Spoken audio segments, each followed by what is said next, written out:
They talked me out of my ear. What happened?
All right, we are ready to start. So, welcome everyone. Thank you all for joining us this afternoon for our uh, JAC Community Conversations from Taboo to Truth. With us, we have, well, first of all, let me introduce myself. My name is Craig, and I'm the Vice President of the Jamaican American Connection.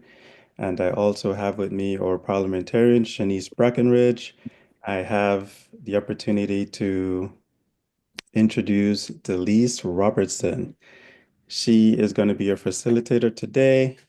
Dr. Robinson is a dedicated psychiatric mental health nurse practitioner with a private practice in Connecticut, specializing in mental health interventions across the lifespan from childhood through adulthood.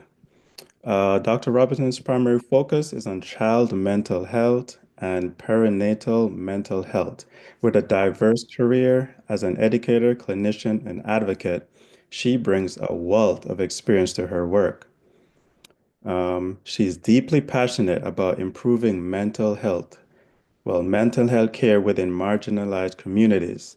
As a strong advocate for proactive, holistic care, she emphasizes the importance of addressing both psychological and physical health needs as at a critical developmental stages, including the perinatal period. Through her clinical expertise and collaborations in research, Dr. Robinson explores the impact of social determinants of health on mental health outcomes across the lifespan, working to empower individuals to build resilience and thrive through life's challenges. Also with us, we have Juliet Angelique Bodley, aka Julie Mango, well known, very famous. She is a wellness coach, transformational speaker, an actress, an MC, and also a mental health advocate. Thank you, ladies, for joining us. Thank you for the time, and we hope to engage in a very powerful conversation. Dr. Robertson, I take it over. Hand it over to you. Thank you so much, Craig. When I listen to the bio, it always seems so formal and stuffy. But the conversation today is supposed to be relaxed and open so that we could really get into the crux of mental health and why there is a taboo still in our community, especially in the Caribbean community. So I'm so happy you are here, Julie, for us to have this conversation together because you have used your platform as an advocate for mental health. And I'm curious to know, just to get started, what made you decide to open up that gateway to discuss mental health openly through your comedy? Because I never want when people see me acting weird, they're like, wait, what? I thought she had it all together. So I just declared it from the start, say, hey, me, I'm mad smarty. I've been through some stuff, but I'm doing therapy and I'm doing okay. I just wanted to declare it. That's really what it was. So transparency. Yes, transparency, and when you're on social media, people think that you have it all together, and they probably look up to you, which is not a bad thing, but I didn't want persons to look up to me thinking that, oh, everything is paved with gold. I would prefer persons to look at me and say, oh, she's been through some stuff, but she's doing pretty good. If I'm facing some things, maybe I could get through it too, and then end up doing pretty great. I appreciate that frame.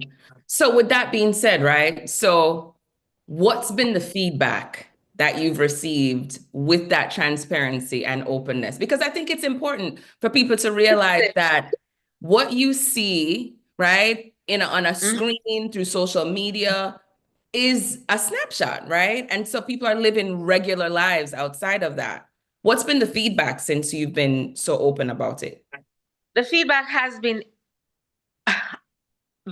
people are, let me give you an example.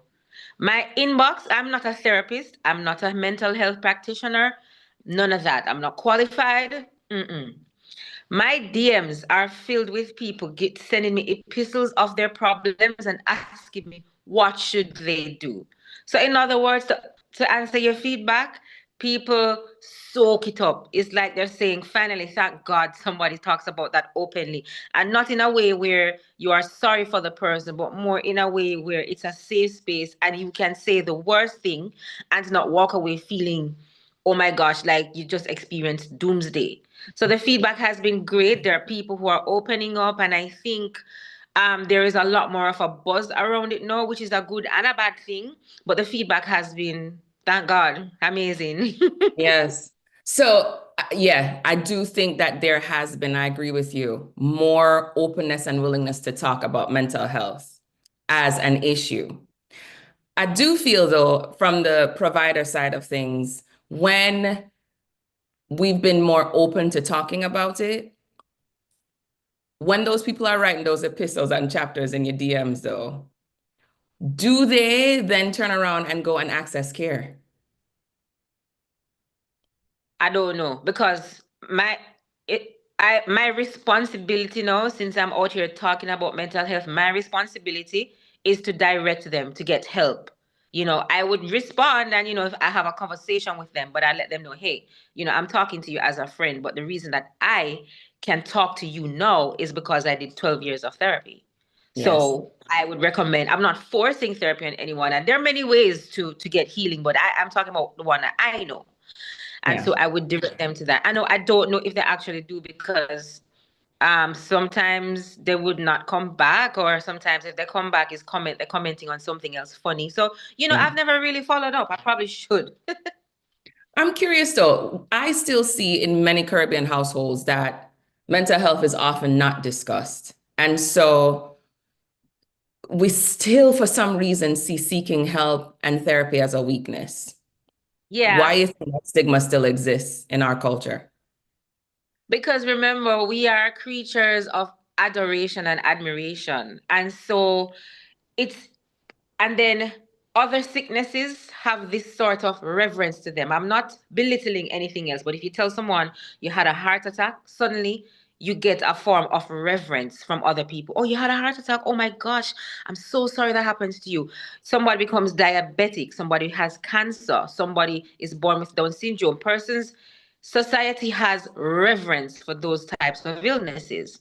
But when it comes on to mental health, it is more a situation of ridicule and misunderstanding, right? And so that's why it's not really discussed in a Caribbean household, because then you will be seen as less than. It will negatively affect how you look to other people. There's no reverence in it. And so you won't get that same sort of care. And oh my God, you had a mental health breakdown. Oh my God, you were diagnosed with schizophrenia. Okay, let me know how to help you. It's kind of like Lord, you're diagnosed with schizophrenia, you're mad somebody, you have whole heap of people in your head. Kind of like that. So that's why it's not discussed, openly in most Caribbean households. Yeah, that is a good segue, because we do have quite a lot of colorful language, right, to use when we talk about mental health. The one you just said, you're mad smuddy, your head not good, right? And so I appreciate that, because here's the thing. you hear of health concerns, physical health concerns, and you're right, there's this adoration for, oh my goodness, the empathy that comes with it. Yes, because it's something out of your control, right? However, the other piece is that there is definitely a fixture around religion and spirituality that I want to get into on the idea of weakness when it comes to mental health. Can we talk about that? What do you think that's Absolutely. about? When we are weak, he is strong. You know, there are Get many into it. instances there are many instances in the Bible where we are told that we are to call on God for help. You know, when we are destitute and desolate, we call on God for help. When we fast, we weaken the flesh so that we can be strengthened by the Spirit. So having a state of weakness it doesn't go against being Christ-like. Having a state of weakness can almost be synonymous to being humbled.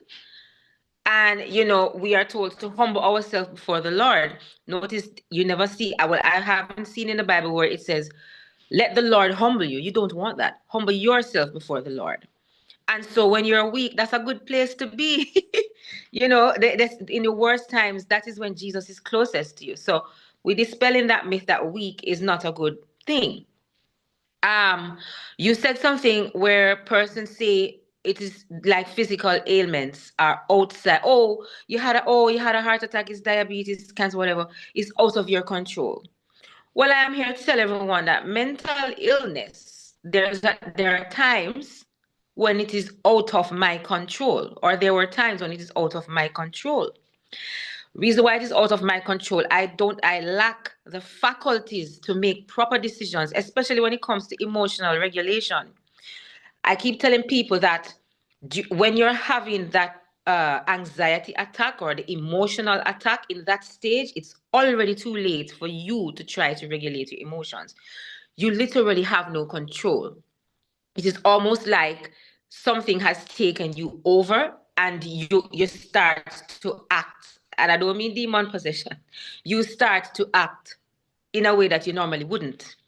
And so to answer that little nugget saying, oh, it's not other sicknesses is something they have control over, but you have control over your mental illness. I'm here to tell you, no, there are instances when you really don't have control over it. And that's why the work that you do before getting into a panic attack is important, because the work that you do, the therapy that you do before going into a panic attack is what will carry you through. Yes. Yeah, I appreciate that. And the other thing too is you mentioned just now the fact that it's too late when we get to that point, right? When you are having a really challenging time, there were signs prior to that that was ignored, which then led to things worsening. So I wonder if we could talk about what that looks like on a continuum. So panic attacks is a severe case of anxiety where you are having a really hard time for whatever reason is the stimulus, like the situation that causes panic. And you feel physically uncomfortable, your mind is racing, sometimes you're hyperventilating. That is a crisis. But prior to panic, there were moderate levels of anxiety and even sometimes even mild levels of anxiety that were coming more frequently. I wonder if we could talk about what that looks like in terms of what the appropriate intervention is for each of those levels, if we're going to use anxiety as the example. So low anxiety, what do you do then? All right. So my episode, every episode for each person is different. Some people have panic attacks, some people have anxiety attack, and some people, which is me, whenever I'm having a panic attack or anxiety attack, it always includes, or most times includes, self-cutting, self-mutilation.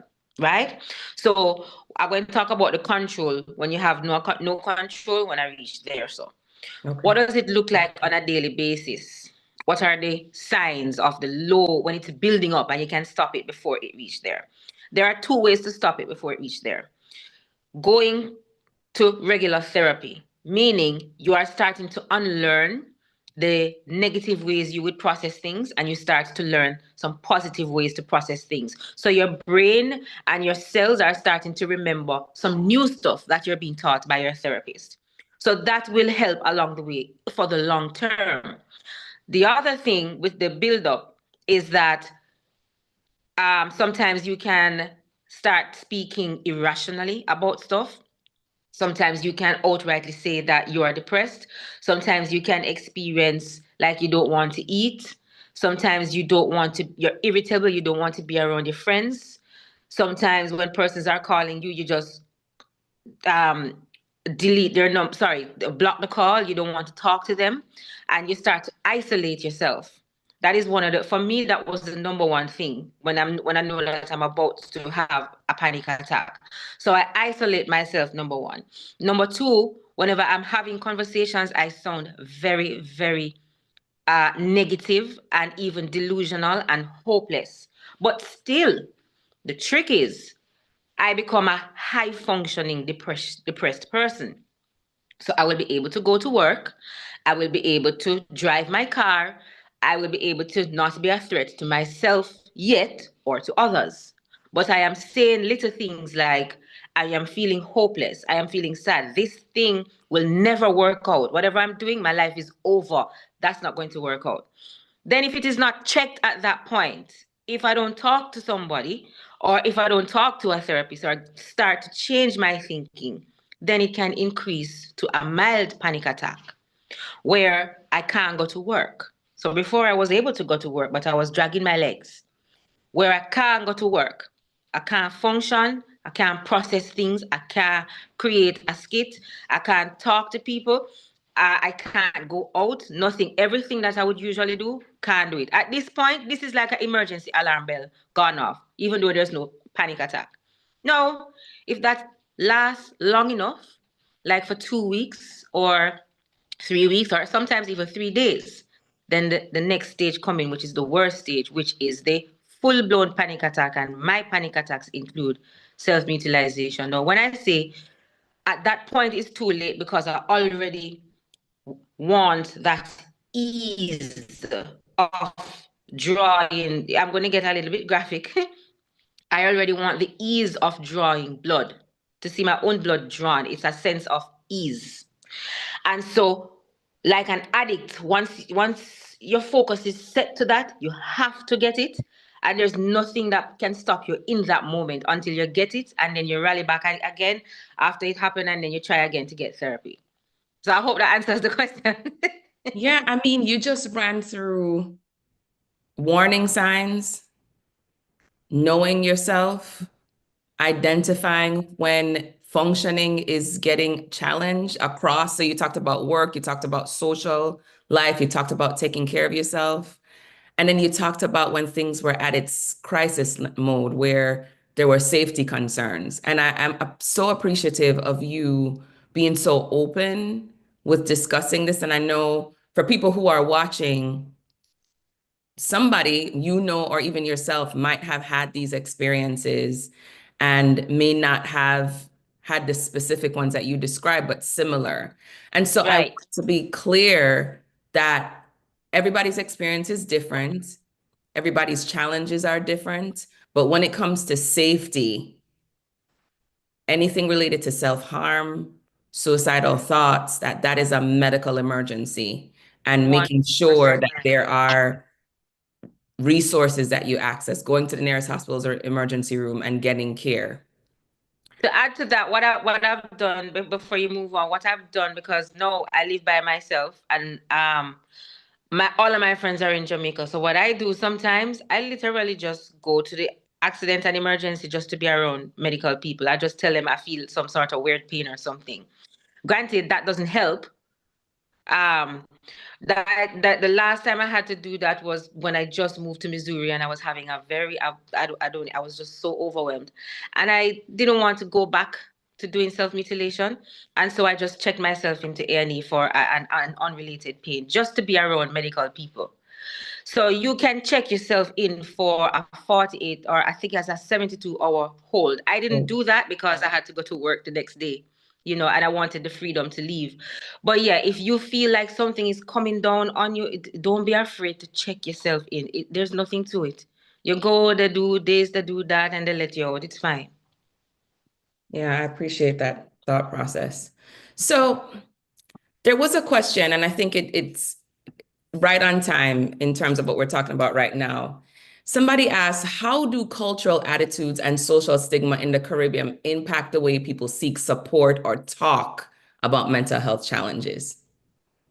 I mean, it made them afraid to be embarrassed. And then with Caribbean people, this is something that we can't be chatty about. Meaning, if somebody come to you and say, they're having a hard time, don't go and tell your friend that this person said they're having a hard time. The concern that most people in the Caribbean have, and I learned this when I went to Anguilla, is not that they don't want to talk, but they are afraid of the yapping. They are afraid of the lack of confidentiality within even professionals in the Caribbean, right? Because the Caribbean is a small society, and each island is even smaller, and each community is even smaller, and then the number of mental health professionals within each community is even smaller. And so it is very likely that the friend of a mental health professional is also a friend of a friend of a friend of yours. So I know we don't talk about this enough, but confidentiality among professionals is a concern, and I think it contributes to persons not really wanting to talk about it. The other thing is the stigma that is associated with having a mental illness, right? That's a big one as well. It's going to take maybe another decade for us to really reach to the point where we just treat it as just another illness, and we get it resolved, get medication if we need it, etc. But it's the stigma that's associated with it, and just being afraid to declare that I have this problem. The other thing now is that we don't think that it can be cured. We think it's a life sentence. And so there's just not much information around it. So we don't talk about it because we don't know that there are resources. You just think that you have this thing, you think you're okay, and you don't know that there are resources that you can go to get some help. So you just don't say anything. And you just decide that, well, maybe me being depressed every morning when I wake up is normal. I don't know, so yeah. Yeah. I think the other piece too is, the whole healthcare providers and confidentiality is a huge concern. The fact that we live in societies where that's even a question is problematic. But I could see in smaller communities where there are much less access to care and resources, the fear of what I share becoming widespread information. The other piece, though, is normalizing the fact that a mental health issue is something that happens to people. It's a healthcare concern. And so making the connection between like the biological issues that happen in your body when you wake up and feel depressed all the time, and without getting into a class right now, but the fact that there are particular areas in the brain that are affected, that there are neurotransmitters that are affected, that there are reasons why you can't sleep, there are reasons why you don't feel like eating, and how that affects your day-to-day functioning, so that there isn't a disconnection between mind and body. One impacts the other. And so we'd be quick to go and complain about a chest pain or a heaviness or a headache, but don't connect it to sadness, or don't connect it to worry, or don't connect it to fear. And those are things that sometimes are telltale signs that something else is going on. Going back to that continuum. So you talked about in the context of anxiety. I would like us to start talking about it for the rest of the conversation in the context of depression and how depression can look. So sleep is a big one, where a lot of times people don't sleep. Or sleep too much. Or sleep too much. Appetite, you eat not enough or too much. Activity, you don't have enough energy. And so hygiene when we as well. take care of ourselves, what do you do from that behavioral, biological day-to-day physical aspect of your functioning to sustain mental health? I mean, yeah, to sustain, because I want to make a very big difference. I want to mark the demarcation between still suffering, because my official diagnosis is borderline personality disorder. And I still have it, but I no longer suffer from it. I can regulate it because I understand it now, and I can live a normal, healthy life. So before I got diagnosed and before I got treatment, there was just no hope with that. There was no coping. There was nothing. I was just going through life, attempting suicide several times today, whatever. But now that I've done the work and all I'm doing is just maintaining life, really, I am able to now enjoy my hobbies, which is not just comedy. No, I'm able to enjoy my hobbies. I am able to hang around friends. I am able to think positively on certain things. So if for example, I should start to feel depressed, the first thing I'm going to do is I'm going to maybe talk to a friend, because I don't know yet what's happening. And this is why your friends need to be accountable. They're not your therapists, but they are your accountability partners. And it's important for you to have friends who know you. So I'd probably call my friend Crystal and say, hey, Chris, I'm feeling a certain way today. I was lethargic when I got up. Wasn't feeling like I wanted to do any work. I don't feel like I want to post today. And then she would probably say, okay, just take a little break then. And then maybe the next day, if I feel the same way, then I would definitely give my therapist a call, and then they would offer the professional help. And I don't want a lot of people say you don't have money to pay a therapist. Well, I buy a wig that costs $109 at least once a month. And therapist is not more than therapy session can range between $70 and $230. We spend more money on some stuff on Amazon that we don't even need. Wig. And so that's what I would do if I'm going through a day-to-day basis and I'm feeling depressed or feeling sad. What I do now is I would reach out to a friend, my closest friend, and if it looks like I probably need more help, then I reach out to my therapist, and my therapist will guide me through. Sometimes I don't need more than one session. That's like a top-up. Sometimes I could go 2 years without having to check in with a therapist. Right? Sometimes, like when my mom died last year, so my uncle, my favorite uncle, which is like my father, died August. We buried him August 31st. And then my mother died September 20. That's within the space of a month. So that was too much. I reached out to my therapist and I said, Doc, I don't want to process this. I don't want to hear anything from you. I want medication. And of course, she recommended it, that I took it, but I had to do sessions with her so that we could talk about the grieving process and get through all of that. That's a long-winded answer, but I hope I answered it properly. No, and it was chocked full of lots of information. So you talked about your diagnosis. You talked about the fact that there was a time when you did way more consistent work to get to where you are. But you also talked about the fact that you are aware of when things are not okay to go back and access care. And then you talked about the fact that we sometimes prioritize things that are not as important as our well-being. I just need to hold space for that for a second, because again, going back to that outward appearance that everything is great and figuring out our priorities in terms of what do we actually need to be well. Mm-hmm. As a community, don't spend that $200 at Sephora buying Fenty. Pay for 2 therapy sessions. That part right there. Get your priorities in order.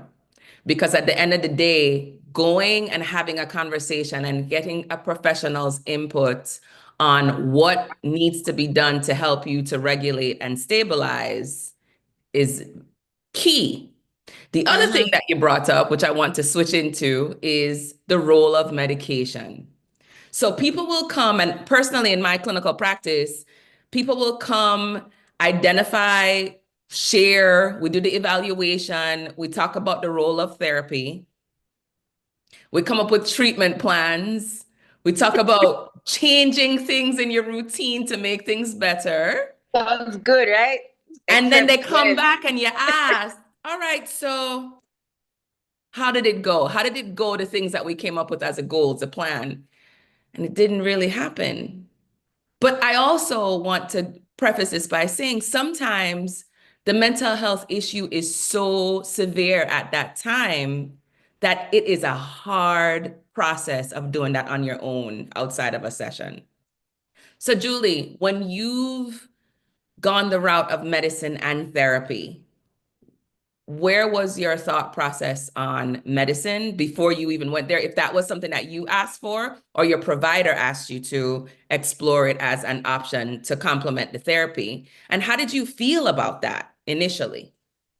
Yeah, initially I was embarrassed. The psychiatrist who diagnosed me straight up recommended medication. And I was reluctant at first. And I'm like, I don't want to get addicted to this thing. I'm not taking drugs. Not taking drugs with never will have a period, right? I'm not taking any drugs. That's not good. I'm not taking anything to affect my brain the way I think. I was very scared. And I was embarrassed. And for about the first 5 years of when I was diagnosed at age 21, and I never started taking medication until probably late 20s. So I ran away from it, just like everyone who feels like I ran away from it. But let me tell you something. The medication is a tool. It's not the solution. If you have for borderline personality disorder, for me, dialectic behavioral therapy is what my therapist does with me, because that is specific to BPD. But with other illnesses, you have the specific treatment for it. Don't worry, the therapist got you. They knows what they is doing. So in order for me to absorb what my therapist was saying, I needed help, because the depression, everything she says, I was taking it the wrong way. Because the cloud and the heaviness of depression, it can affect how you process simple things. It can affect how consistent you can be. So if they're telling you to think about something this way, without the medication, it's going to be hard for you to do that. All the medication does, it kind of, when you want to change the tire of a car, you get the jack and you lift up the jack. You pump up the car. So what the medication does is pumps up that car, gets the tire off the ground so that the mechanic can pull the tire off and change it. So the medication lifts off the depression. It doesn't solve it, didn't change the tire. It lifts off the depression so that your therapist can now infiltrate your thoughts and teach you some different ways to process things. Now, after a while, when you start getting accustomed to those things that the therapist is telling you, it's like a little brainwashing in a good way. Everything is brainwash. Things you learn is called brainwashing. After a while, then the therapist can now observe you and say, in a certain situation, he or she did not behave how they used to. They reacted differently. All right, maybe I can recommend that we lower the dosage. And so the point I'm making, medication and therapy go hand in hand. As far as I know, as I said, I'm not the professional, but as far as I know, if you take the medication just so, and you don't work on your thoughts, you're going to end up worse than before. There are some people who take medication for a lifetime. That's okay too. That means that they would have done their therapy for how many years, and now they are at a level playing field, but they still need that biological help for the rest of their lives. But there are people who reach the level playing field and they can survive on their own without the medication. Yes, really good. I know we're coming up on time because we had a short. I have 7 minutes left, yes. And so you again dropping gems and nuggets here that I think is important for people to hear, especially for someone who has been a consumer of mental health therapy and medicine. The fact that medicine has a key role sometimes. I love that metaphor of using the JAC, because sometimes you cannot access that brainwashing that you're talking about. We're going to pivot that into positive, because brainwashing in this case is really changing a mindset, right? It's the ability to then access that information that your therapist is helping you to see and view differently. So because you have to go soon, there were a couple more questions that came up in the chat that I wanted to just present to you. One was, how can we really help Jamaicans to remove the stigma that is attached to mental health issues? I mean, we've talked about that quite a bit in terms of viewing it as an issue that everybody can experience over time. Like the fact that we even think that identifying a mental health issue is a problem means that there is some internal work that needs to be done about why you think taking care of yourself should not be something that you have a birthright to be well and have mental health. What do you think? Look what I did with cancer. You have the Sigma run for breast cancer. You have, so the point I'm going to get at is the first thing we can do to break the stigma is to have at least 6 social activities, island-wide social activities concerning mental health, fundraisers, seminars, things in the community space, even a games night within a community space. Attach it to something fun, because human beings, especially Jamaicans, we learn things better when it is fun. You ever try to recite something in school yet, and the minute you put it in a DJ song by Beanie Man or Shabba Rankin, that's when you know everything. So the way that we can break the stigma is to start attaching mental health awareness to something fun. But when we attach it to something fun, we're learning some key points that if you don't feel well, seek a therapist and know what the resources are. People know 911 or 119. Everybody know first aid. I am a qualified first aid. I'm certified about 10 different times. And that's a different point. But yeah, the first thing is to have more social event. The next thing, every school or the cadets, the Red Cross, Brownie, Girl Guide, Boy Scout, they teach us first aid. I know first aid from I was 12 years old. In the first aid manual, there needs to be mental health. There needs to be what is the de-escalation techniques for a panic attack. Whatever, the professionals will sort that out. You guys will do the syllabus. It needs to be in a first aid thing. That's number 2, to break the stigma. Number 3, we learn chemistry up until grade 3, form 3, and we can decide if we're taking it to CXC. We learn maths. We learn physics. We always complain, oh, your parents must teach you how to love yourself. Your parents must teach you mental health. No. We learn literature at school. Mental health, whatever subject you want to call it, if it's whatever, the professionals will sort that out. Mental health needs to be a subject taught in schools, mandatory, up to 3rd form, with the option to take it to CXC. I know CXC then call it, I call CSEC, Arwa. Don't ask me. I graduated Please from remember. 1996 from Momus. Exactly, at 98, me take CXC. But then what may I say? CXC, right? It needs to be mandatory as a subject. What emotional regulation, thought regulation, de-escalation techniques. And don't worry, this is not going to, we learn biology, but we still need doctors, right? And so it needs to be a part of the school curriculum, up to 3rd form mandatory, with an option to take it and qualify in it and get a 1, 2, or 3 in CXC. Those 3 things, I promise you, will break 80% of the stigma, because we don't have no stigma against nothing we're teaching at school. Julie, not even PE. Everybody hate PE, but there is no stigma against it. Exactly. Julie, what you're talking about right now is primary prevention, addressing the issue before it even starts. Because again, if you don't talk about it and then do something to prevent it, then the problem is you're trying to fix something way downstream that we could have addressed upstream. And you're talking about it in the context of teaching it in school. How much earlier can you get it, right? So yes, I agree with all of that. I also think that there has to be a way to increase the workforce across the Caribbean. So while I have a doctorate degree, I'm a nurse.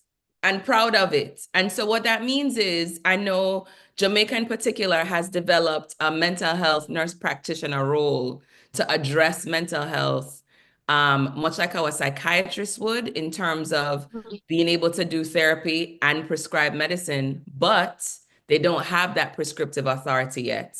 I know they're moving in that direction, hopefully, but the idea of having more people in the workforce, if we're telling people to go get help, but there isn't help available, then we're not addressing the issue proactively either. So I appreciate that frame. What is your closing for people? What is it that you want people to know in terms of mental health resource, access, going back to childhood? Like, what do you think is important for people to know right now in removing stigma and moving towards access and wellness? Access and wellness, yes. We touched earlier real quickly on religion. I just want to address something. Demon possession is not just limited to the mind. Demon possession can look like anything, so don't go straight to that. But God is not against seeking therapy. I don't remember which verse. I know I looked it up the other day, where some lepers went to Jesus and asked for healing, and then he said, go. So instead of Jesus touching them like what he did with the person in Gethsemane, or which one, the guy where he ended up use stone and cut up himself, instead of the woman touching the hem of his garment, instead of when he touched Jairus' daughter, instead of actually using his hands to touch, which is what we try to simulate when we go to the altar at church, instead of that, what did he do? He fold him hand and he said, he told them to go somewhere. He said, go and show yourselves to the priests. Instruction? I thought you were going to just miracleize me, man. In the same way, if you go down on your knees and your grandmother and your mother and everybody petition the throne in prayer, the instruction can likewise be, go to the therapist. It might sound like a joke, but here it is. When Jesus told him to go to the priest, the Bible tells us that as they walked away, they were healed. Meaning, as they moved in obedience to that instruction, they were healed. So if you pray about it and the Lord is telling you to go and do therapy, be obedient. Don't think that is a Satan. I tell you to go to therapist. No. Satan don't have no time to talk to you, because if you have to say, you know, I got therapy, you have no work to do because you already succumbs to it. All right? And the message that I want to leave with everyone today in terms of access, I just want to tell you that if you are having a mental health issue or a family member is, there is hope. And I'm not saying hope like in the arms or some dove flying thing, meaning there are practical things that you can access to get better. You can get well. Mental illness is no different from a physical illness. In fact, it is paramount to sort out your mental illness. And it is never too early to get therapy. It is never too early to start to train your mind. In fact, the earlier, the better. And so for anybody in Jamaica in the diaspora, I just want to leave you with a message of hope.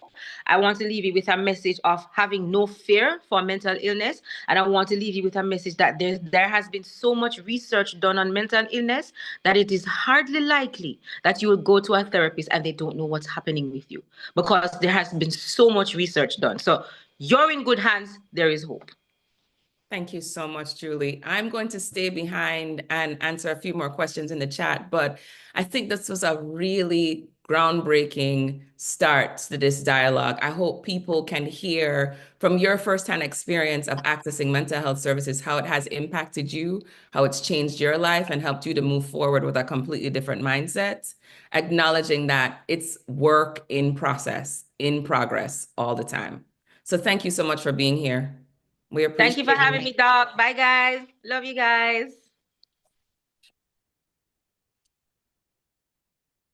So I just wanted to go back to a couple of questions that were asked from my perspective clinically and as a professional. There was one about how do you determine the differences between sadness, anxiety, and depression? So when I was talking to Julie about things like on a continuum, if you were to think about you're functioning on a line of over here being I need to do something, but it's not really affecting my work, my social life, my relationships just yet, but it's showing up.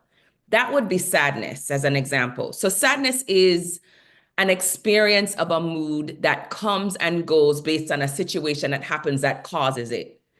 The opposite of sadness and depression, though, is depression is sadness to the 10th degree, but you also have this experience of not really enjoying things that you usually enjoy.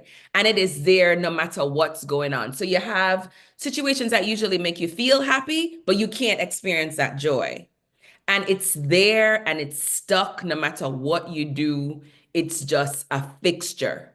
And then it comes with other symptoms like I can't sleep, or are you sleeping too little or too much, appetite increased, or you're not eating at all, you don't have any energy.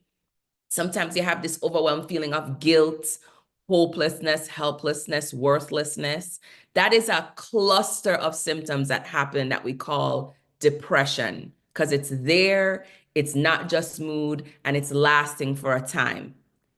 Now, anxiety is a little bit different, and sometimes they come together. Some people can have depression and anxiety.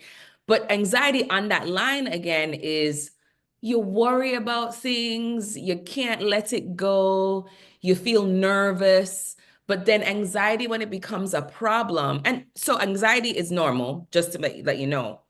You're going for a job interview, you feel nervous and worried. You're meeting somebody new, you feel nervous and worried. That makes sense. That's typical.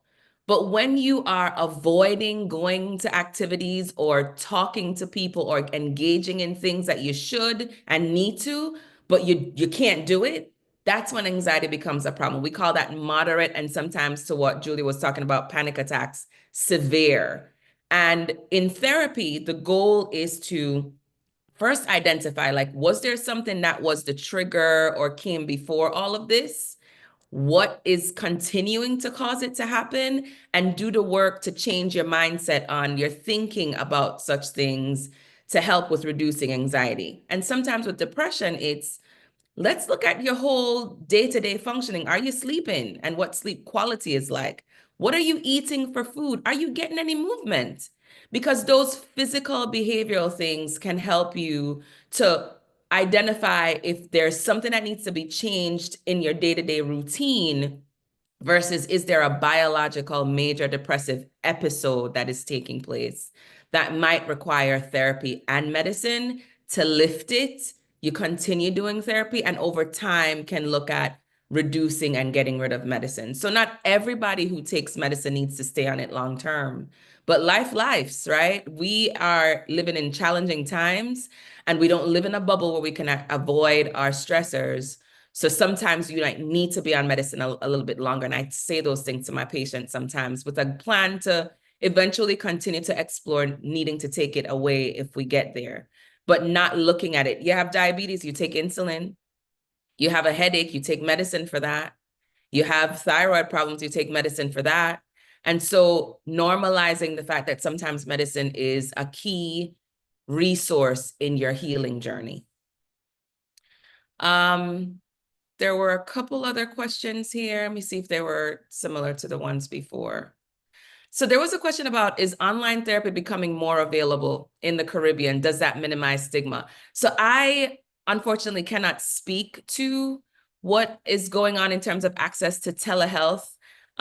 It would make sense if you could access resources from somewhere else, but if you live in a community where that telehealth provider lives in your community and there's not many other mental health providers, then that might bring up the concerns that Julie had talked about recently. But the reality is, when you go to your primary care provider, your general practitioner, they shouldn't be talking about your health concerns either. So there really shouldn't be a reason why you shouldn't be able to access mental health services in the community where you live, because confidentiality is a primary and important part of delivering appropriate care.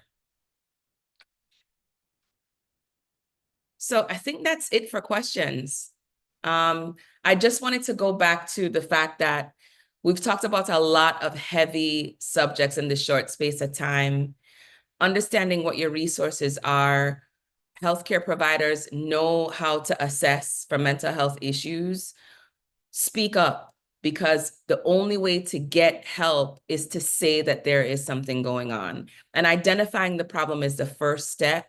And then partnering with people who know how to help you and trusting that process is step 2. If anybody is experiencing any mental health challenges at its most severe, thoughts of suicide, self-harm behaviors, please go see your nearest hospital's emergency room to address that immediately, and open your mouth and say something. Because if not, then you will not be able to get the care that you need. All right, that is it for this episode. Thank you so much for joining us. And we hope to have more conversations about this. Yeah, definitely. I think we need a part 2, 3, or 4. Dr. Robinson, thank you so much. I know Julie's not hearing me, but I'm happy that she came on to share with us. This is a very heavy topic, very broad. So I think, we definitely need to possibly continue this conversation. To our viewers, I want to thank you so much for joining us. Please like, subscribe, and share this video with your friends and family. Subscribe to our channel, JAC New Haven, and please be on the lookout for more provocative topics like these. I think we've covered breast cancer awareness. We've covered, sleep, unlocking your best sleep. We just talked about mental health. Going forward, we probably talk about real estate, immigration, so much more topics that we could share. So again, continue to like, subscribe, and share our channel. And happy Sunday. I hope, everyone has a good day. And if anybody has questions about this topic or things that they want to explore more, we will drop my information in the summary. Okay. Thank you so much, Doc. Have a good day.